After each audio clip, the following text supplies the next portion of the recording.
Let us take care of the people that need care from us. Sure. What do you think? Kulikuwa na jamaa alikuwa weak on the legs, so kwa anaweza walk. Alikuwa atembea na mikono. Wazenye tumegrow nao anajua atakumbuka. So alikuwa anaambiwa huyu jamaa ile time mko tu nini shughuli zenyu levi. Huyu jamaa ukimkosea ashike tu chini ya kubaunzia akushike tu. Oni hapa nini? I'm trying to picture it. Akushike tu kichwa. Ozea hakuna rai. Hawezi mtoa juu. Ako strong kwa mikono, yani akukufikisha chini. Hata kuacha ukicha. Make sure mko on the same level hapo chini. Wewe kisha. You can understand. I'm trying to picture it bana. So imagine mtu kama watu 10 ama 20 tukuje tuingie kwa maandamano. Na tukute polisi. Then polisi wako like woshe. Hata waguza nyinyi PWD. Then waanze kuattack polisi. Okay. Takwa ngumu sana. Let's go.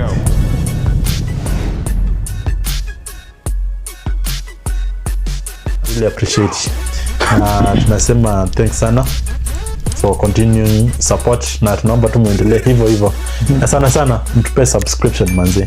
The more you get subscription the better. Otherwise I'm Gideon and it's Joe. And this is GT20 Extended. So when you think about life and even flashing back to the times zile za Bible.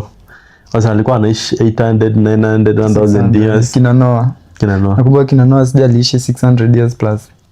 Yes, wasa alikuwa anaishi mamia like unapata mzee akiishi kama 500 inakaa kidogo. Hadi na imagine kama kukaa like si tunamewa lifespan yetu ni 60 to 75 ndio something else 8 to 7 lifespan in Africa lifespan is around 65 niliacha 60 kama 70 then uko majindo unapata at least amefika 70 sit kwenye 60s kikombea like hapana Afrika na wazungu African student tukukaa sana hapana hizo ni beliefs zao waju because of the medicine and the science that they have technology their lifespan is higher more than 70 if I'm not wrong. Makes sense. We try jaribu Google hiyo statement but amaju kwa America, Europe iko higher than China iko higher than Africa. Africa na wanasemanga lifespan yetu ni kidogo because you find that many youths are dying. The older people also getting older than you expect, but you find that the number of youth that are dying are too many because of disease and you can get control kama measles.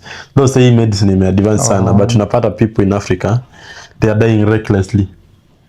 Kama wasanduthi wangapi unajua wamekufa because of reckless accidents. I get the sense. Anazo magari.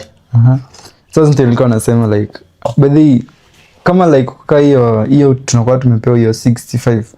It's like unaonanga umse akifika hiyo 75 it's like umse amechoka ni miaka mingi hapo muziki. Yes. Then unapatanga like kisha kama for instance ungekuwa sasa tunaishi ile miaka 500 unajua sasa babu yako angekuwa bado life. So you can imagine ile land mnatumia mliachiwa na babu yako ama babu yako. Kwa so congested. This then card tungepata place ya kukaa juu. Tungekuwa tuna manage aje. Imagine. Unajua the more you stay the more you reproduce. Okay, hata tuseme hata unaja tu reproduce na watoto wenye walikuwa na wao, ndio? Okay. At least you need some space for you to farm. Okay. Cool. So you can imagine the people who have died in your lineage.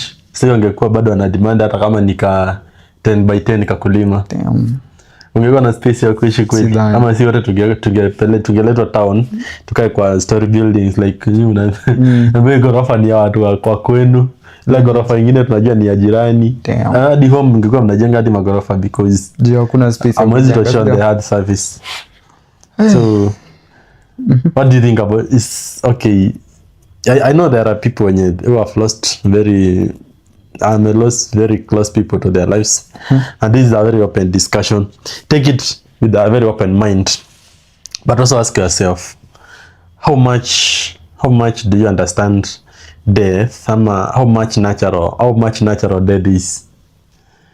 Is it necessary? It's an evil thing to your life. How can you answer that? Okay, me. Sema tu mtu amekupata toka kuuliza, what do you think about death? First thing me, is that kind of death inaweza kuwa something I would applause like. Sidhani ni kitu ndasifu no.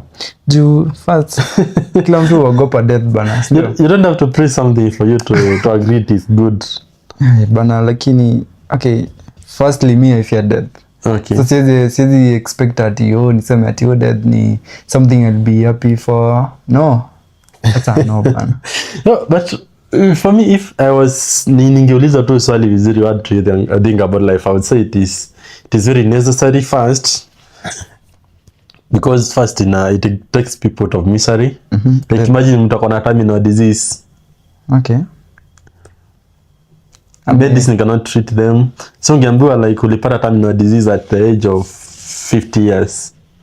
Uko na kitu kama diabetes yenye when you get diabetes, if it is not maintained very well, unaanza kukatakata parts of your body. Unapata umekata mkono, mguu, kitambo ufike miaka 70. Una mikono, una miguu. Umebaki tu kutoka kiuno hadi kichwa, na ukicheza masikio inaweza kata anytime na mapua. Wewe utakuwa umebaki ka block. Shukuru kaka sausage. Itakuwa mbaya. Ameki jokes bana, watu wetu bwana. So it's I'm really sorry for the people who are going through this, but yeah, that's why I said that you should take this the whole of this number open-minded disclaimer. Let us take this the whole of this discussion from the beginning to the end with a very open mind. Okay. We are not mocking anyone. In fact, if I can say it openly, not bragging or anything. Myself, I've never met someone with that severe diabetes yenye anafika mahali anaanza kukata parts of the body. Oh yeah. Me too, sijaiona. I studied it. So I'm speaking this with a lot of open mind, na for the people wenye anaweza kuwa pia they are going through the same trouble.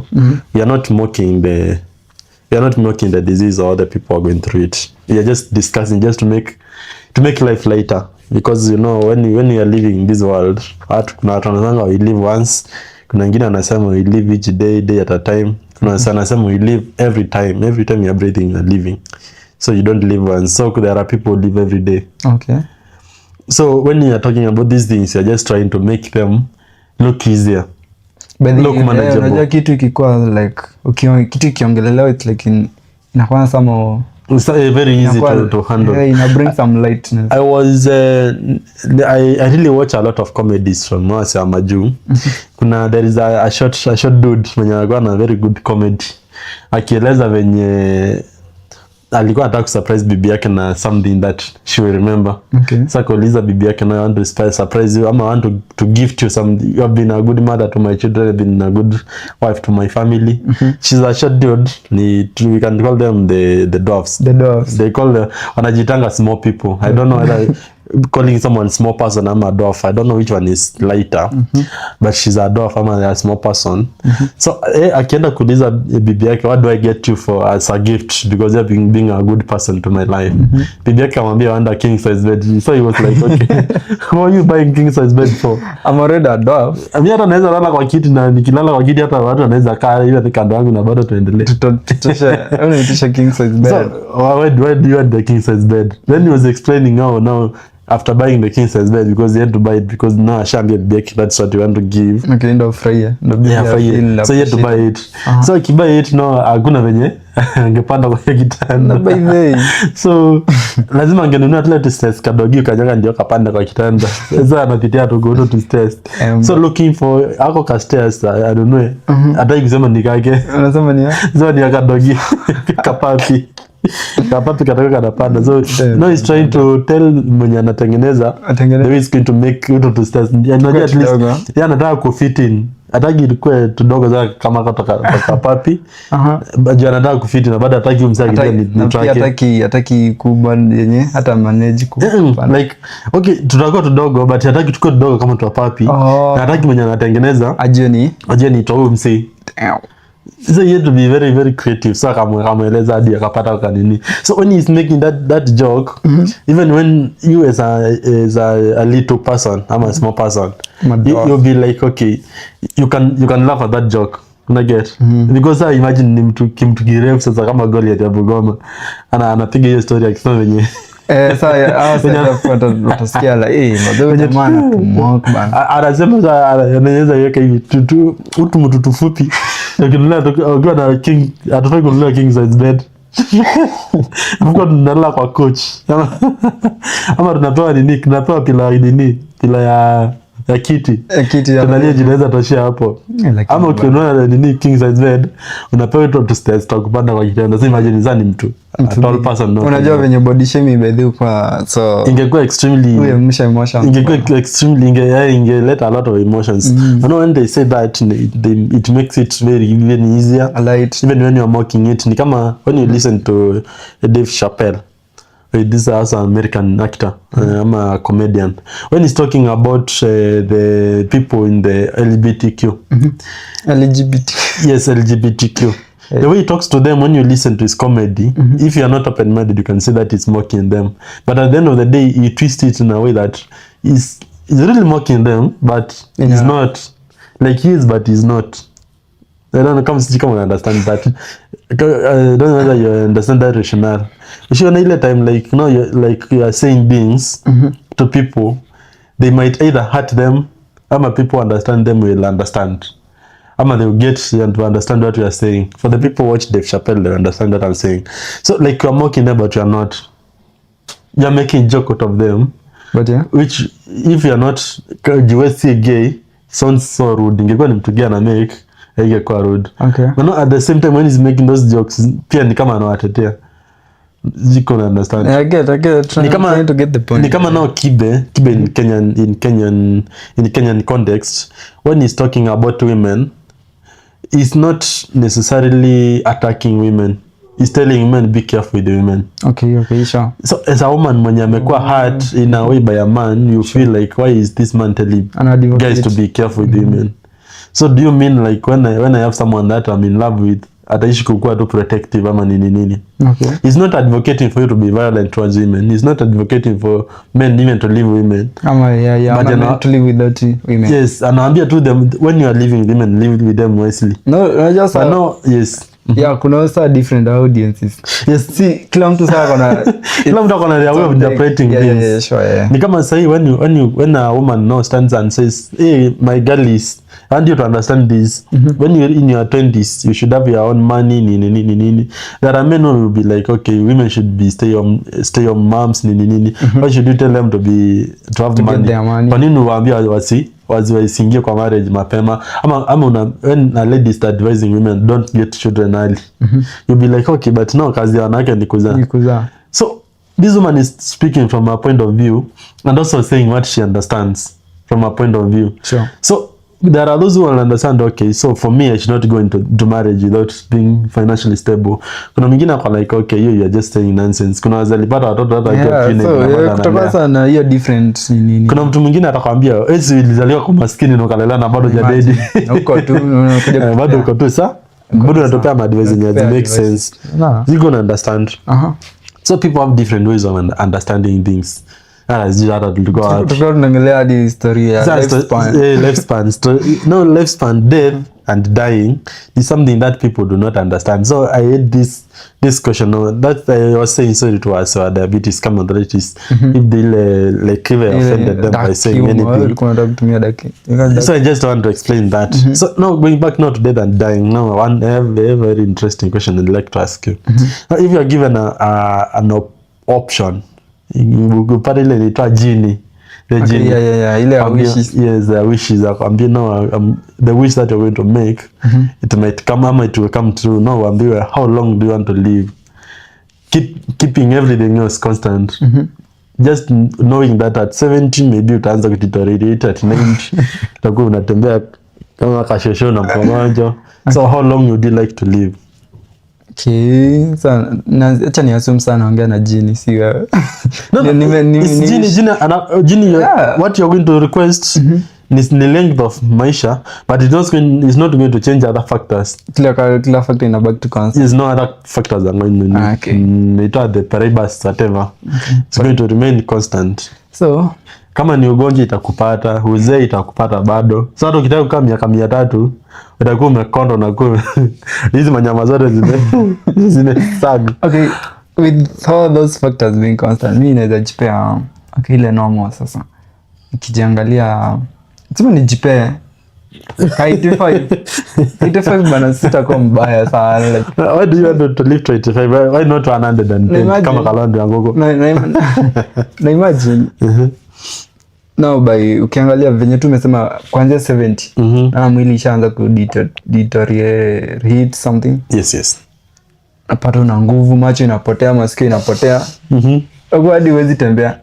Sasa uko hapo ka 75 ka donelekea ka 80. Okay. Bugonga saa 80. But kuna wazana fikanga hata 100 na bado anatembea, bado kwa barabara. Umesema kila factor inabaki constant. Yes. Ama diseases. So, unajua the good thing, you don't know how you are going to age.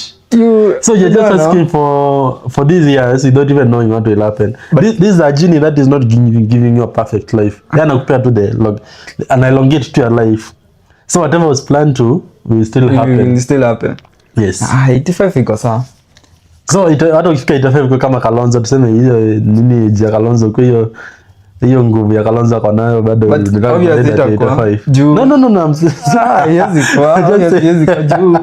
Tell me why itakuwa na kila factor inabaki constant. Diseases itakuwa maybe utapata ki accident. For me, if I remember very well, Shisha amekaa kwa 90s. Hata ameacha kulima tu akiwa 90 something. Akiwa 80s alikuwa 250. But yao ni watu wa kitambo. So tunaambiwa here difference ya diet ya sahi na diet ya kitambo. Here you're holding everything constant such that you don't know what your eaters will give you. Una understand? Okay. Maybe hata medicine you come whereby any dessert comes to be treated. Najua kuna zile rumors, zile ma theories. Hizo ma theories anapeananga hapo, anasemanga like there's kuna cancer, kama cancer. Okay, yeah. But they are holding it because managing cancer is more inaleta more money profitable. Than is more profitable than now treating it. Ni kama hizi communicable diseases. Hizi kama vitu kama high blood pressure, asthma, diabetes. Hizo ni magonjwa maybe hata ziko na dawa yenye ukipea tu leo within 1 week utakuwa umepona. Penye na treating malaria. But now they cannot introduce that medicine because the moment everyone now takes that nini. But bado mimi na they will not sell that kama 95 yangu juu. Unajua inafikanga place like unaona yenyewe nimekaa kwa dunia sana, so naweza taka ku explore something new. Hata kama unajua tujuangi what next after death. Yes. So maybe there is something better so after death. So naweza kuwa umekaa imagine umekaa huku 85 years bana, you are like hey man, this nimekaa huku sana, si you have explored everything that you like, you are done with. Na kama uja explore pia hiyo pia ni circumstances zinakuforce situation. Na kama circumstances zinakuforce iko 85, there is no way you can change them. Huwezi change. So at least unaweza furahia. Sidhani sijui kama nikufurahia, like you don't know what's next. So we would like just to rest in peace. Face ni connect, you don't know. Okay. So it first thing mbaya. The same nikuuliza kwani unaweza taka. So for me I have a very interesting view of life. For me I would like in my 70s, if I'm healthy, I would also like to reach 80. But nikifika 70s then nipate I'm deteriorated a lot. I would like to exit at my 70s. Because the thing that life gives us, and maybe we might never escape, and we might never know how to handle it, the uncertainties. Let us say you are in your 80s, 90s, ushafika ile place hata huwezi tembea. Uko kwa wheelchair. Ama unapata na kigonjwa chenye lazima you have to depend on your people to turn you. Hizo bibi yako mko huko 80s bado hawezani na wewe. Siko na understand. I get that. So una make families of your children to focus on you more, because now imagine in your 80s sasa watoto wako wote wenye ulikuwa umezaa, let us say hata kama ulizaa ukiwa 50 washafika 30 yuko 80. So most of them are married. Ama they are chasing their dreams. Okay. Now imagine now making your child asiende majuu kama amepata kupata majuu ya kai Kenya akuwa anakugeuza kama chapati. Okay. You understand? But so it's like you're holding their dreams back for them to live your dying dream, because your dream is already dying. Already ushafanya. Yes. Ushafanya vitu zako zote. Unaiweka hivyo like no. But I'm still against. I really want us to converse for the people who are watching. Okay. That is, if you are going to watch this until this far, if you are given a chance to determine how long you are going to live, it doesn't matter whether you are going to be trouble to your people or anything. How long would you like to live? But our audience watuambia anaweza kuishi for how long. Kuna mtu anataka kuadika so. Because when you look back in our cultures, these are the things that I've been now watching in documentaries. Ukiangalia kama culture, the Kamba culture, it was not so dramatic.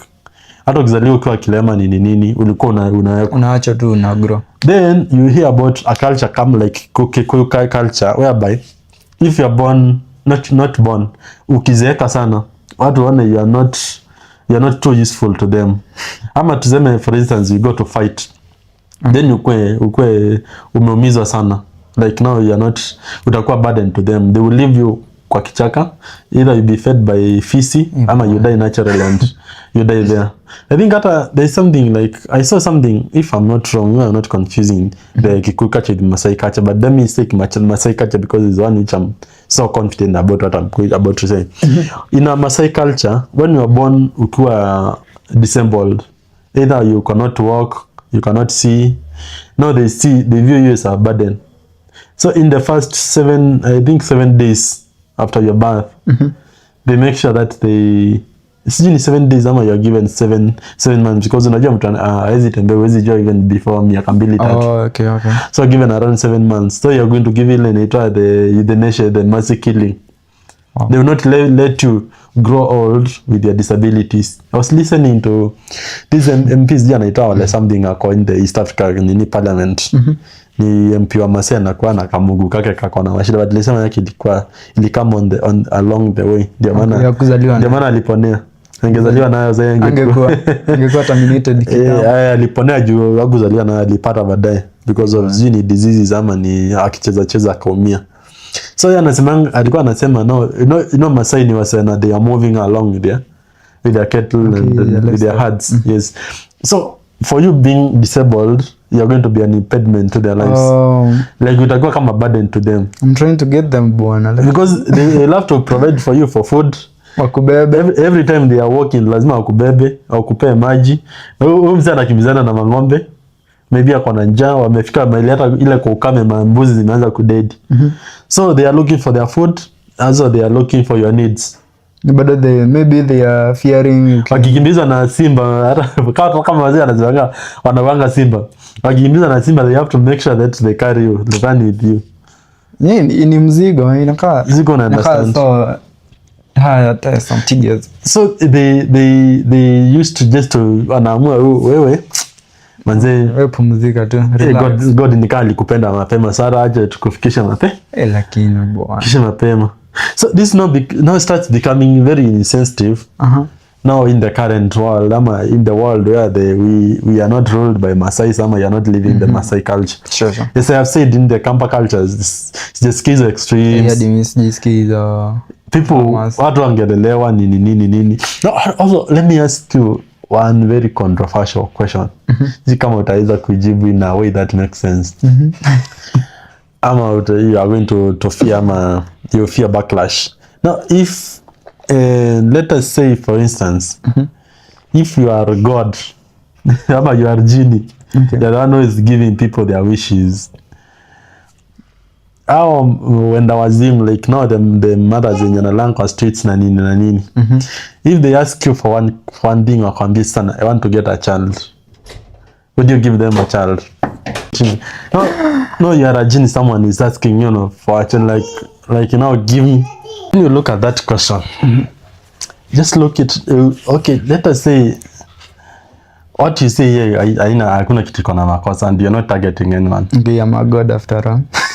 You're a genie, you're a god. I'm a god. Hauna makosa. Hauna makosa. So huyu msee ni mwenda wazimu yako kwa bara, anaendaga akiokota pepa. We don't know what cost hiyo wazimu. Inaweza kuwa ni natural, ni vitu alitumia ama ili happen to. Like this person ni mwenda wazimu at this moment, kama ni mwenda, they cannot provide for themselves. You understand that? Ni mama.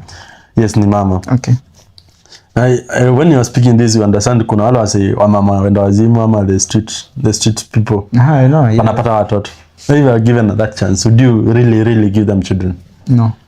Reason? Already ushaona life ya madhe already ni hard, ni complicated, like haina any straight line Okay. behind. So already ebu imagine sasa madhi already ana struggle, ana pali pa kulala, ana chakula, like she has nothing. Then so umemwambia akupea wish, ile wish anakupea ni akwambia umpea mtoto. So like that's so contradictory. Juu nikupea mtoto, that ni another burden. Mtoto si ni burden. I would also, as you continue with the train of thought, I would also like to ask, okay. Okay. I know having sex ni very a human urge, ama a human nature for everyone not to feel like having sex. Why would a man want to give a street woman child ama mwenda wazimu child? What happens? Ama tu ni wenda wazimu ili wanapata nanga wanaamua leo lazima tulimane, then at the end of the day wanakuja wanapata watoto. Ana reproduce. Hii mwaka at least tuseme kuna maandamano imeenda without anyone being killed. And also we sympathize with, kuna jamaa nasikia ameliwa na kuhuruma. Kuna maandamano inaendelea kwa one business person mwenye alikuwa ameshikwa. People wanaandamana wakiuliza ako wapi. Then kumekuwa na fracas, one of them has been shot dead. I don't know what's happening, but at least hii maandamano ya June 25 haijakuwa na a lot of killings. Na tunangoja Sabasaba tuone venye itaenda. Hopefully it will not be as bad. Na we hope that more politicians get out of the way of the people's organization. The better, because people get a chance to express themselves. Sure. Straightforward, like hata mkiambia gava itasema nyinyi ni goods. It accuse the opposition of trying to seize opportunity to gain political mileage. Hata kama hata sikiza watu watakuwa like, okay, those are the people, genuine people speaking. So I hope even going forward the politician will pull back a little. Nyie ndeni mfanyie watu kazi, achani na sisi kama wananchi. Sisi genuine people. Wachani na sisi kama wananchi, kama sisi kina Kalonzo, kina Amalo, the citizen, achani sisi tupigane. Without political entanglements. Sure. Na kama nataka kutengeneza political parties, then and only then ndio tunaweza anza kupigana na political side. Not using rifles, not kutumia polisi ama state machinery to fight the people. Sure. I think that's what I could tell everyone who is watching. Tukimalizia tuna conclude. Yes. Mi hadi ni kitu imenishtua sana ni ile tumeona during the maandamano kuna a certain disabled man mwenye alikapitia. Sijui kama umeona hiyo clip. But I was like before you take on that. You will take it a little bit, I conclude, but tomorrow I think we'll talk about it so much. To a little bit deeper into it, tuone kama the reaction was correct from the police. Yes. So mine was like, would you still go hard like to disabled people? Mi haikunikalia vizuri, so I could urge like the police kama next time wanaweza. So what really transpires in the lives of these people, like unapata there are people when you're on the streets, their lives they are already in the bottom, rock bottom. Very bad. Yes, but they are getting our children to bring them in that. Na nishijaribu kujiuliza the same question. Like inafikanga aje, hadi nishiona certain TikTok by the ikiuliza ilifika aje like ukapata mtoto like in that situation, like I don't know, to assume, we can assume as much as we want. To assume tu maybe ni wenda wazima wawili walipatana. Okay. Vibes kamach dano. Pia maybe ni someone sober. Alikuja kapata mwenda easy target. Akapata ni easy target. Kama kutake advantage. Kama kaenda kaende. Akasema kaenda sana. Matu like unajua maybe ama ni mseto alikuwa under influence like nsikianga ukiwa in drug nini influence like ni ngumu kujicontrol. Because for me I would understand like these people got children before now they reached that stage. You gonna understand like mlikuwa fiti, okay. Ama life was just relative. Ile mnaweza afford hata kanyumba ka 2000 ka 1500 per month. Mnaweza afford hata kama ni chakula once per day nini then life ikawapeleka hadi gwenda hizo extreme. But not, you're already in that extreme. Already you're getting a kid. But also another question rises, do those people even think about consequences of what they are doing? But maybe kuna hiyo assumption ya maybe nikipata mtoto despite the situation yenye niko, maybe ni hata kuja kunitoa. Atakuja kutokea. Sure. But I don't think whether they even think about anything like that. Okay. Tunaweza assume the much you want.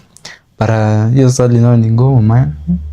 Ulikuwa unaniuliza like kama ningekuwa God kama ningekupea mtoto. Yes, Mimi nakunyima mtoto. Juu already maisha yako ni ngumu. Sasa nikupea mtoto ukuje bado umpe the same. Kwa hiyo the same hard life.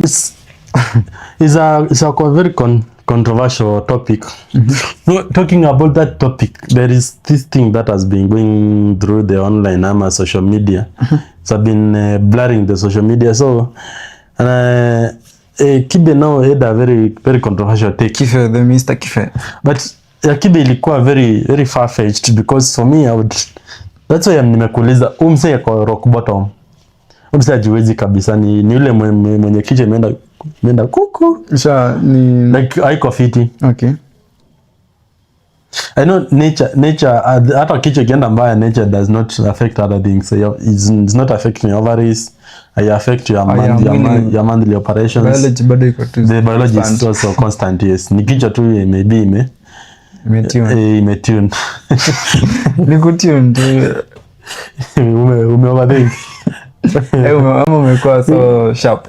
Umeongea nikakumbuka tulikuwa tunaambiwa wacha kienda college, ndio msee anatoka college akua nini kija ime give up. Ulikuwa unaambiwa juu jamaa amesoma sana. Jamaa amesoma, masomo imemharibu. Bali nishasikia certain theory, hiyo theory like huyo jamaa amesoma hadi manze kichwa ukisikia hivyo imeruka. Wale mavijana mbogi yako ile mabeshte yako sasa anaanza kueleza wenye kichwa inaweza haribika. Huyu msee anasoma anaenda na kuwa professor. So professor ni anafunza maprofessor napata hakuna kitu hajui. Imagine na wote wanaweza kusikiza ukipiga hiyo story ya huyu. Yes. Buff kama. Yaani kuna watu wengine kwanza wale wanakuwa extreme. Mzee hata anaweka religion hapa anasema sasa huyu jamaa alikuwa amejua vitu mingi bwana karibu afikie Mungu.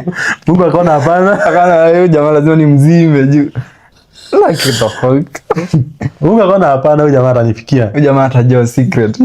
Acha ni kichwa. Akamzonishia hapo. Ni kama ile story ya mnara wa Babeli. Kama ukweli. Kama tu ni just a theory. For me, Bible, I just take it the way it is because I really don't like controversies. Juu kitu kama hiyo mbona like Mungu anaye mnakuja huku kwangu. Because for me what I feel one thing that I don't like me arguing a lot about religion is religion is too necessary to so many people such that if you put doubt in what they believe in ama what carries them day to day, sure utakuwa you'll be doing a lot of injustice to them. Kama si when you start arguing about Bible, na tuseme na mtu mwenye ame give up na stories za Bible na Christianity and everything, that person would destroy a lot of lives. Yeah, na atakuwa na zile points but unaona yenyewe it makes sense. Ma controversies, a lot of conspiracy theories, because the same way people in church teach Bible a verse at a time, unaweza pata hata msema ameenda in the book of Genesis akafungua the book of Genesis chapter 23 verse 7, hajawasomea what happened before. You never even bother reading what happened after. Na kifika utataka kujua nini. Na anachukua mstari ni kama tu Kanyari wenye alichukua 3:10 Malachi 3:10 akwambia atoeni fungu ya 10 na kai prophetize bana kai. Na tena kwanza ataambia hata mtoe nini fungu ya 10 anaambia because of Malachi 3:10 G says what ni 23:10. That guy was a genius bana. Huyu jamaa alikula. There are so many people who believe like okay he's making sense. Makes sense. Na then akisoma hiyo mstari kwanza ina make sense kabisa. Sijui hata inasemanga SG hata I will open the doors, give ama try me and if I don't bless you, try me this, if I don't bless you, sijui nini bana. That guy was a genius. Like as a Christian, when aja kusomea what was happening before, he's not also not reading what happens after. And also he does not even give you the context. This is the people of Israel. These are the Israelites. These are not the Egyptians, because hiyo time hata kulikuwa na Egyptians, kulikuwa na Ethiopians. Si Ethiopians wanaambiwa hizo vitu. Ni Israelites. Na even when you read the Bible nini vizuri, utapata hata kulikuwa na the Ethiopian eunuch wenye alikuwa sijui amefungiwa. Amefungiwa kwa nini, kwa mtaro huko chini akitaka kuchomwa. Israelites were saved. So God was speaking directly to the Israelites. No, we take those lessons for them to teach us. The same way inaweza enda kusoma the 48 laws of power. And then nikuje nikwambie manze law 23 ni ngori manze, hiyo ukifuata hiyo maisha yako itakuwa fit. Very successful. Do you know that the 48 laws of power ni mzee alikaa chini akaona yenyewe life imenipeleka hivi na hivi na hivi.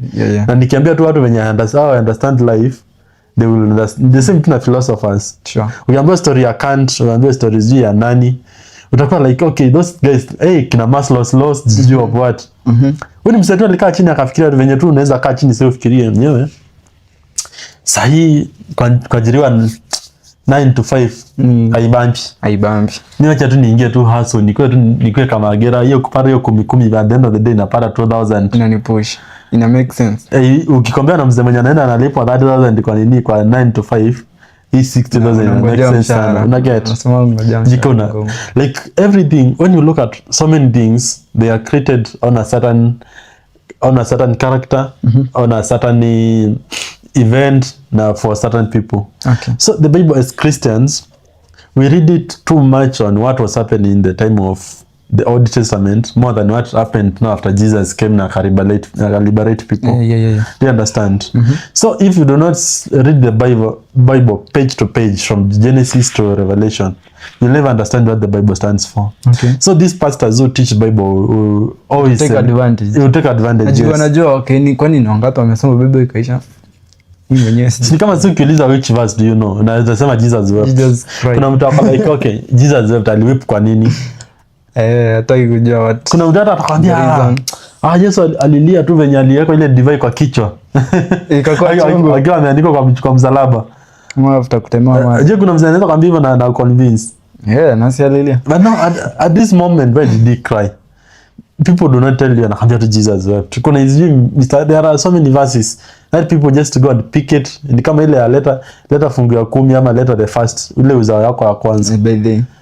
Like people don't even give you the whole context. Ama the 10%. Hii 10% inaletwa because give it to the pastors, because no pastors they do not do any other work. Kazi ni kuombea, ni mapriest wenyewe. So they are dedicated to pray for the people. So they should eat from what the people bring. Yeah. Ni mwende mfanye leta 10% ndio mzee anafanya kazi ya Mungu apate. Ile time ya kitambo, ile time hata nini ilikuwa imepasuliwa, ilikuwa inaitwa aje? The curtain of what? Yes, the curtain. Ile time when Jesus Christ akiwa kwa msalaba ilikuja ikapasuka. It opened the door for anyone to pray and hizo maombi zifikie Mungu. Fike direct. Kwa kama understand. Yeah. Then kuna mtu atakuja kwambia give to Caesar what belongs to Caesar, give to God what belongs to God. Hiyo ndio time yes Joel alikuwa anauliza vitu gani. Like when you don't read the Bible clearly and understand it, people just use it to get advantage of you. To monetize it. Do you understand?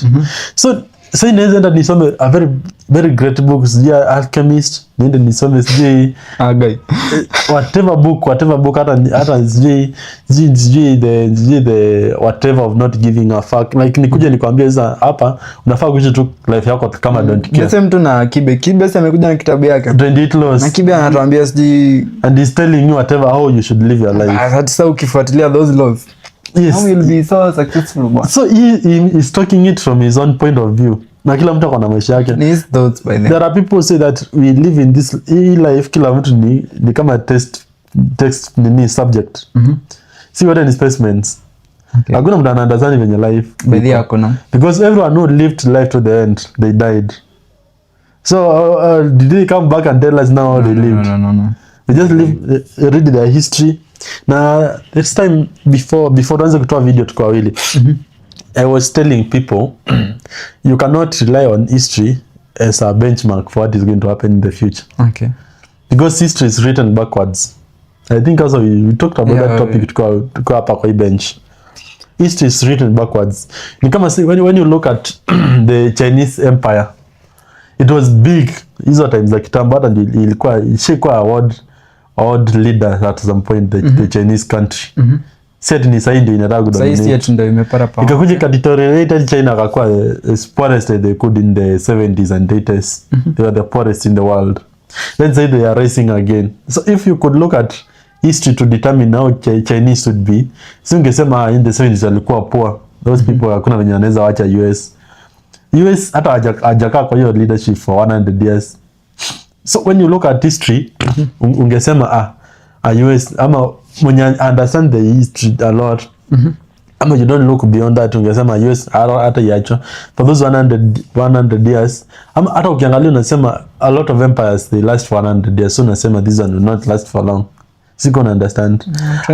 Ama history inakwambia US haja lose wars for very long time. So every war they enter, they are going to win. They win.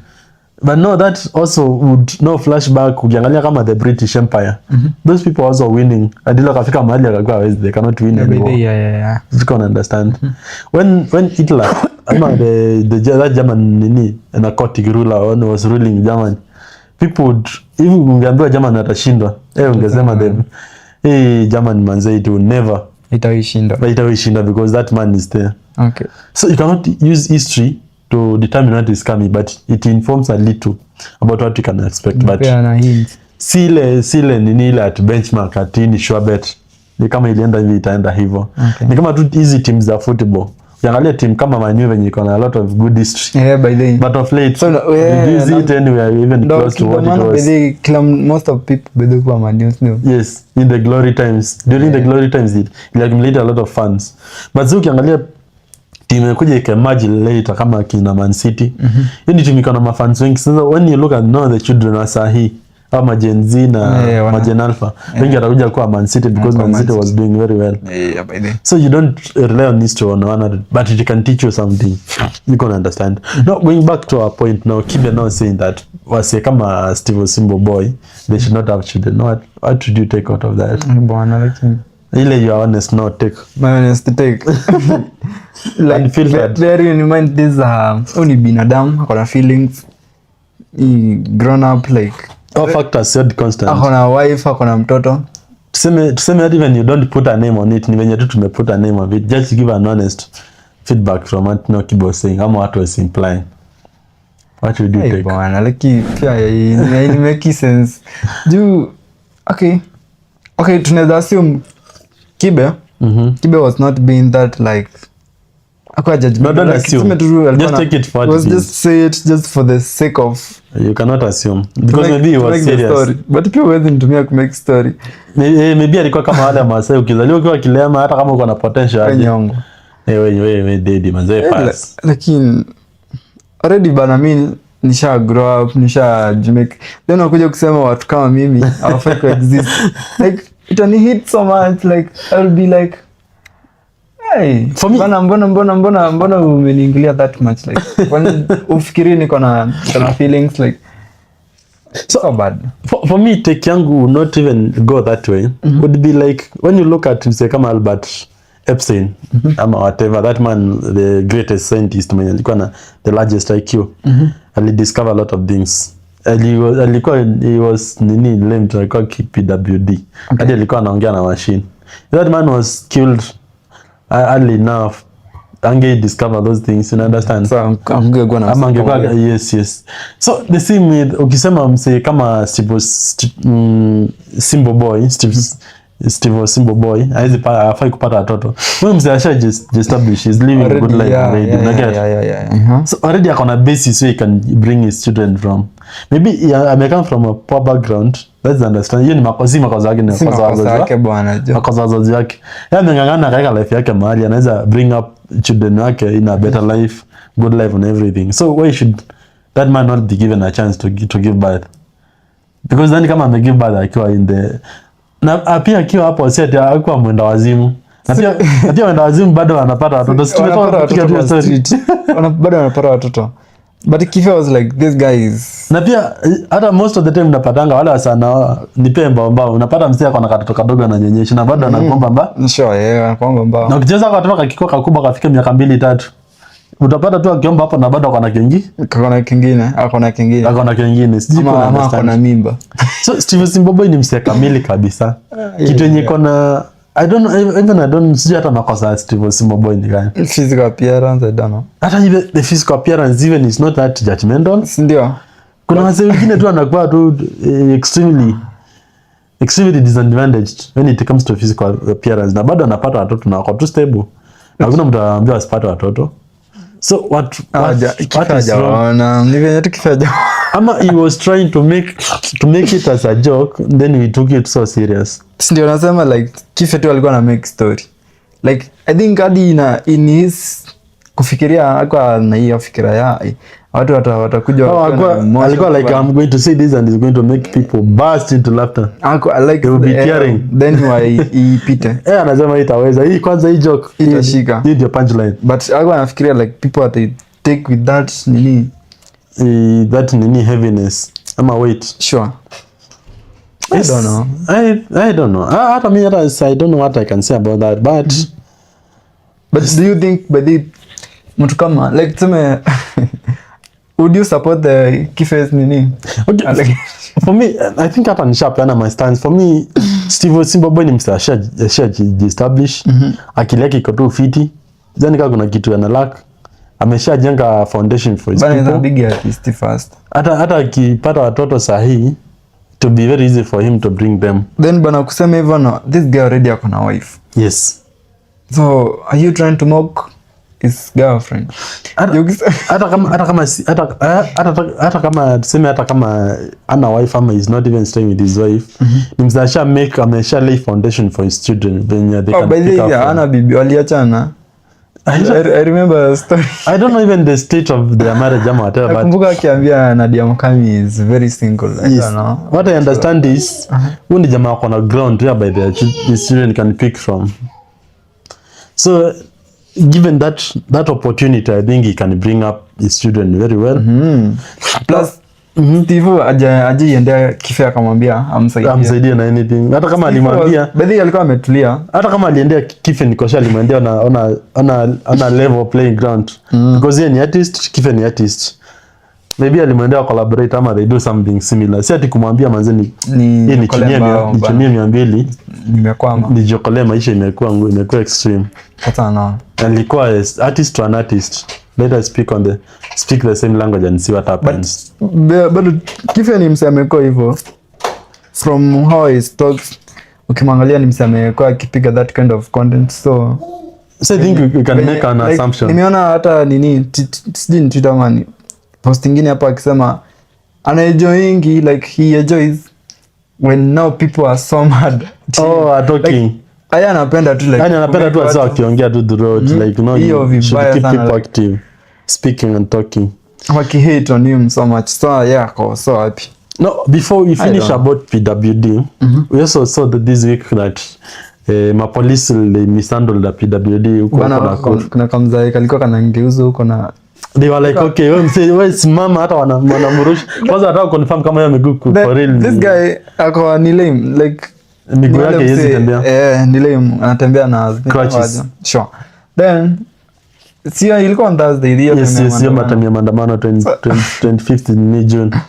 Me hata was wondering like bwana huyu msee kama unamuuliza nini, this guy haizi kimbia haizi kupiga teke, unamuuliza nini? Ako okay hata kama wako street, yes wako street, hata kama ni violence anataka si angempigia tu hapo chini na wamwache.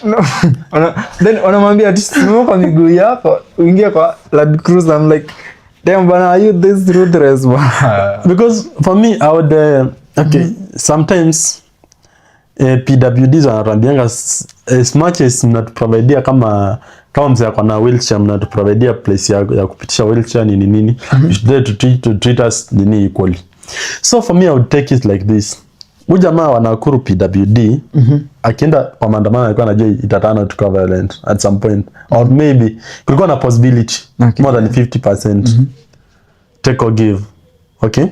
So when alikuwa anajua kunaweza kuwa na violence, alikuwa prepared. Hasa akinipata anaweza mpiga ama mindset ilikuwa inajabia jumi ni PW wataniachilia wata bother. So my question would be if we ignore PWD when they are doing things that maybe we think that other people can be done. Let us say for example ni mtu alikuwa mzima alikuwa anapigwa hivyo. Yeah, inge make sense. Ingeleta commotion, okay? So as a PWD, ukijua when you go to those things, ama ulete chaos mahali, people forgive you because of PWD. Taking advantage. Si watakuwa na kichwa ngumu like okay, manzi hakuna kitu anaweza nifanyia. Hakuna kitu atanifanyia, so hata ushaipata kama for instance ukiwa high school kama mtu kadogo ndio alikuwa anadharau watu sana. Exactly, na ndio kana kwa na mdomo mingi. Jua kazi pigwa. Damn. Ni kweli. So my point is, no, I don't know how I'm going to put it so politely. I see. But no, let us assume that kwa kila man. So wale wanaandamana ama magoons wanaamua kila time tukienda tunabeba PWD kama wawili watatu. Ama PWD wanasema hata si atushikwangi. So hata tunaenda maandamano za ile violent kabisa. Na we form an army of mini PWDs. Unajua PWDs pia wanakuwa able differently. I remember wanakuwa talented by this. Yes, tukigrow kulikuwa na jamaa alikuwa weak on the legs, so alikuwa anaweza walk. Alikuwa atembea na mikono. Wazenye tumegrow nao anajua atakumbuka. So alikuwa anaambiwa huyu jamaa ile time mko tu nini shughuli zenyu levi. Huyu jamaa ukimkosea ashike tu chini hivi akubaunzia akushike tu. Oni hapa nini? I'm trying to picture it. Akushike tu kichwa. Ozee hakuna rai. Hawezi mtoa juu. Ako strong kwa mikono, yani akukufikisha chini. Hata kuacha ukicha. Make sure mko on the same level hapo chini. Wewe kisha. You can understand. I'm trying to picture it bana. So imagine mtu kama watu 10 ama 20 tukuje tuingie kwa maandamano. Na tukute polisi. Then polisi wako like woshe. Hata waguza nyinyi PWD. Then waanze kuattack polisi. Okay. Takwa ngumu sana. Otherwise I hope to manage. Let us take care of the people that need care from us. Sure. What do you say?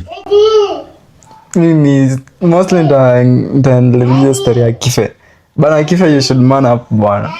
Akwe mzima. Akwe mzima. See you in the next video. Sure. Okay, let's go.